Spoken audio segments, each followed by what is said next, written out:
Hello, Internet. This is Ewan Spence and ESC Insight calling. How are you all doing? Come on in. Let's talk Eurovision.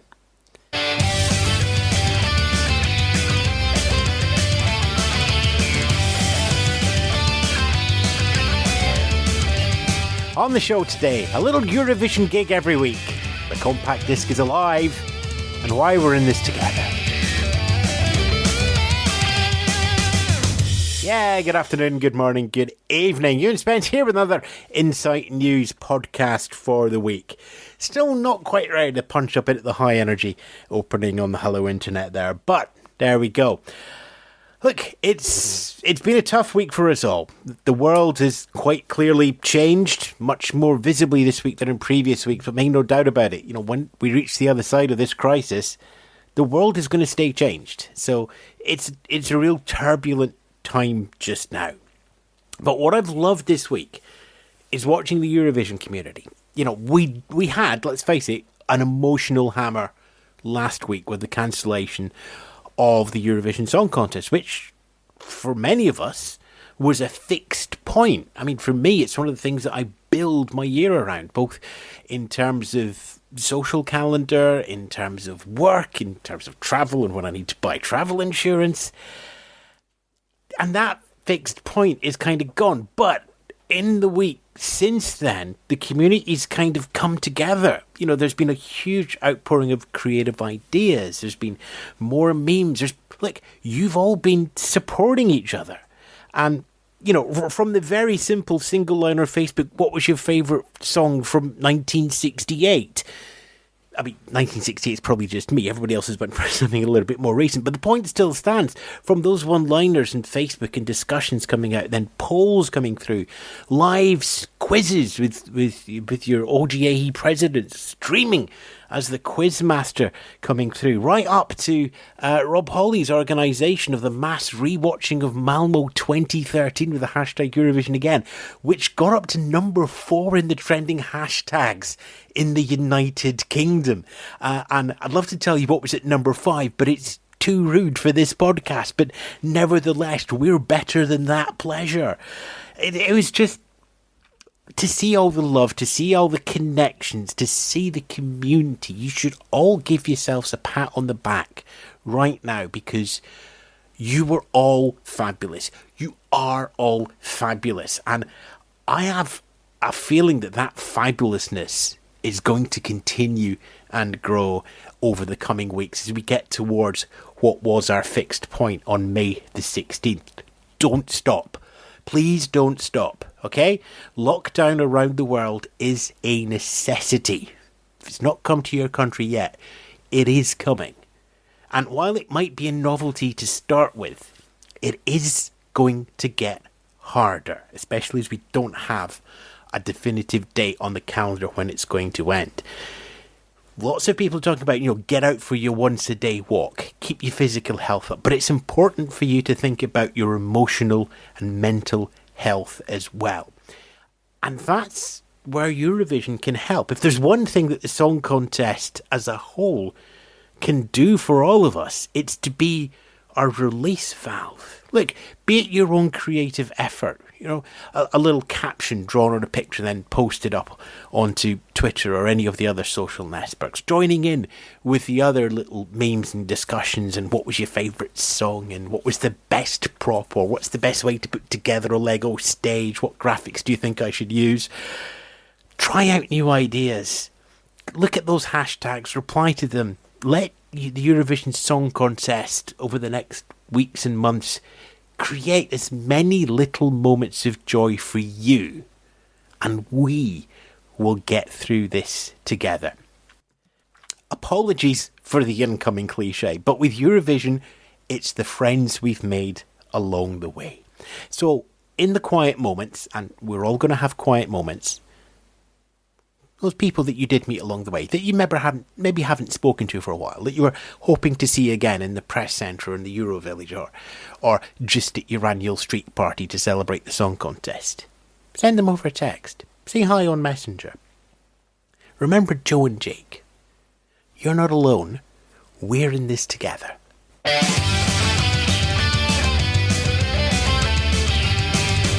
So let's start at the top, and what I called last week the Eurovision Showcase. The EBU announced last week it was exploring alternative programming to the live contest on May the 16th to unite and entertain audiences around Europe in the difficult times. No further details as yet, so I'd love to think those plans are still ongoing, but it is notable that some broadcasters have already announced alternative programming for that night, and in many cases the nights before as well. So a number of EBU members have decided that they prefer something in-house and tailored towards their specific audiences. But in terms of being able to see content and live music, the team over at Eurovision.tv have put together the Eurovision Home Concert Series. It's a series that will see a number of past Eurovision performers and some of the 2020 cast putting on the titular home concert, which will involve them taking requests, playing songs, streaming out from the living rooms. First gig is going to be next Friday, April the 3rd, and Ireland's Ryan O'Shaughnessy is up there just now. There's a poll running on Twitter right now. If you quit, you can just get onto it at twitter.com/Eurovision for some of the songs that he's going to be singing. And broadcast details you will find at the official website Eurovision.tv.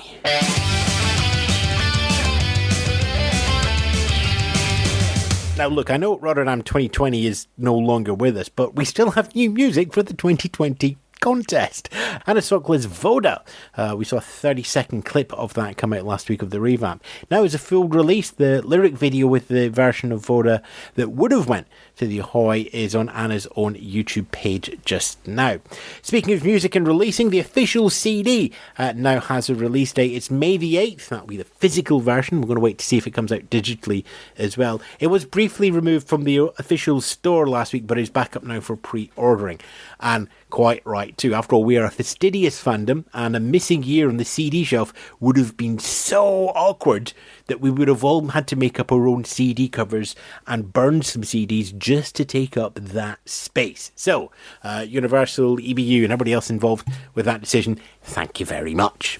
And so, song-wise, we can look forward to Rotterdam 2021, even though that feels like it still should have the audio equivalent of a small asterisk above it. We have 10 acts confirmed, i.e. 10 acts that have been invited to go to 2021 who were due to go in 2020. This week, Victoria for Bulgaria and Eden Alain for Israel joined the list of already invited back performers. Effendi for Azerbaijan, Hooverphonic for Belgium, Tornica for Georgia, Stefania for Greece, Yanyu for the Netherlands, Blascanto for Spain, Jans Tears for Switzerland, and Goa for Ukraine.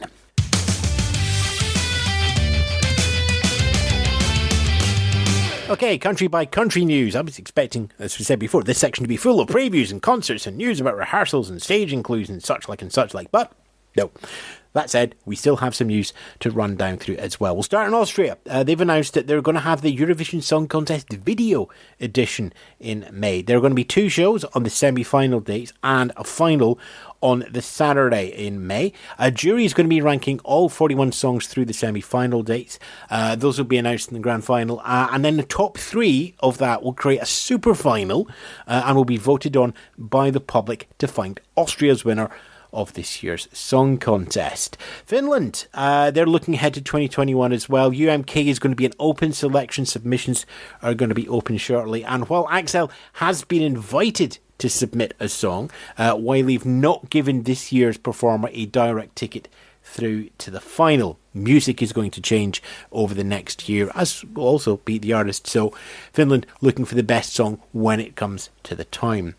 Germany, NDR's ESC Song Check, a preview show with a jury that ranks the songs. That's still going to be broadcast this year, but it's going to be broadcast in the week where Eurovision would have been. Exact details on transmission and the songs and how it's going to split up are still to be confirmed, but it's still going out. Iceland. Roddy Frere confirmed he won't return to Songvakeppnin next year, as he's already won it.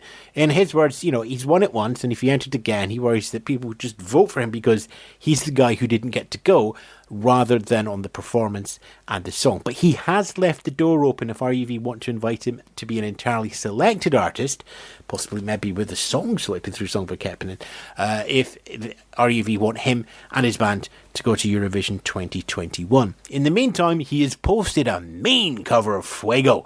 You'll find that on Twitter, and that puts him in the good books of Eurovision fans for ever.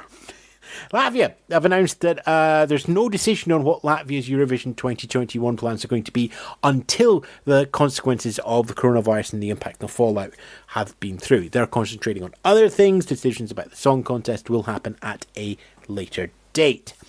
The Netherlands, Avrotros has announced their Eurovision programming of the week of the contest that never was. They're going to replay Eurovision 1975, the last time they won Bar 1, on May the 9th. Commentator Cornel Maas is airing a Eurovision documentary on May the 12th. And on May the 16th, 2 shows going out. The Eurovision Talk Show special is going to be there, as is a replay of the documentary show that they did on Eurovision 2019. Norway. MGP is going to go ahead as planned next year. That selects not only Eurovision, but as a public broadcaster, NRK pointed out that it's also a showcase for Norwegian music, and that's something public broadcasters always consider. Ulrika was offered a wild card to go to the final, but she has declined that. Instead, she's going to perform at the final with the traditional winner's reprise and another new record. Over in Spain, RTV are in the middle of conducting an online poll to find their winner of the Eurovision Song Contest. They're voting on each semi-final, and then they get brought together in the big 5 and host come in to get the 26, and the voting resets and goes again. So we can find the Spanish winner. You'll find voting details over the RTVE homepage. I suspect Blas Canto is going to do very well in that poll. And here in the United Kingdom, the BBC have announced as part of their helping the nation to get through the lockdown package of programmes, they will be doing a special show called Eurovision Come Together on Saturday, May the 16th. Hosted by Graham Norton, is going to promise interviews with the 2020 UK singer James Newman, a look at what could have been, and some classic Eurovision performances as picked by the BBC. So, place your bets on which non-UK acts are going to be shown. I think we're going to get Verka, Lordi, and the Burnovsky Babushki, and that's probably going to be about it, unless Mans has contractually agreed you have to show Heroes with the BBC.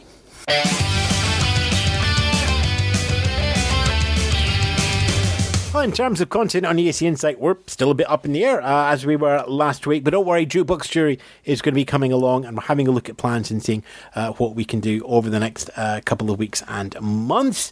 ESC Buzz continues to go over, bringing you all the headlines and news from around the Eurovision community on Twitter, www.twitter.com/ESC Buzz. We're still going out the podcast radio, so if you're listening to this on DAB over London and in South East England, hello! Come and visit us at escinsight.com. If you're listening to us in the podcast radio showcases a whole bundle of independent podcasts from the UK and around the world, sends it out on radio. You can listen to it in London if you're on DAB+, or you can listen to it online at thepodcastradio.co.uk. Tell them Ewan sent you. What else? Newsletters still... you can still sign up for that as well. We've put the last of the Melody Fest of Valmond podcast up on the Patreon page. It got lost and everything in all the mix. And looking forward to the next 7 days in the wider world. There's lots of stuff going on. I said there's lots of creativity. There's lots of people putting shows together. Hopefully the Buzzbot is going to pick them all up on the twitter.com/ESC Buzz. But two, we do want to stress to you. The first one is this Saturday, the 28th of March. Twitter.com/Eurovision again. This is Rob Hawley's project, where he announces a Eurovision year about 15 minutes before 8 p.m. GMT, and then everybody gets it lined up on YouTube and presses start on the dot at 8 p.m. and we get a synchronized watch of whatever year Rob decides to choose. The only difference, we just had Malmo 2013, which I said got right up there in the hashtag charts. What year I have no idea. Rob will tell us at 7:45 p.m. But there is one difference this week. Ellie Chalkley of the parish has put together a little package so everybody on Eurovision again can cast their votes again, so we can find another public vote winner of whatever year we choose to watch again. There we go. Now, did I say again enough times in there to win the raffle? I think I did. And also Friday the 3rd of April, mentioned earlier, Eurovision.tv's first Eurovision home concert with Ryan O'Shaughnessy, bringing you the songs that you voted for and some of his favourites as well. Oh, there we go. That's Eurovision this week. Curious week, challenging week, and a creative week as well. Wherever you are, stay safe, be kind. Ta-ra for now. Here are the guitars. ESC Insight News podcast this week was written and hosted by Ewan Spence. www.escinsight.com.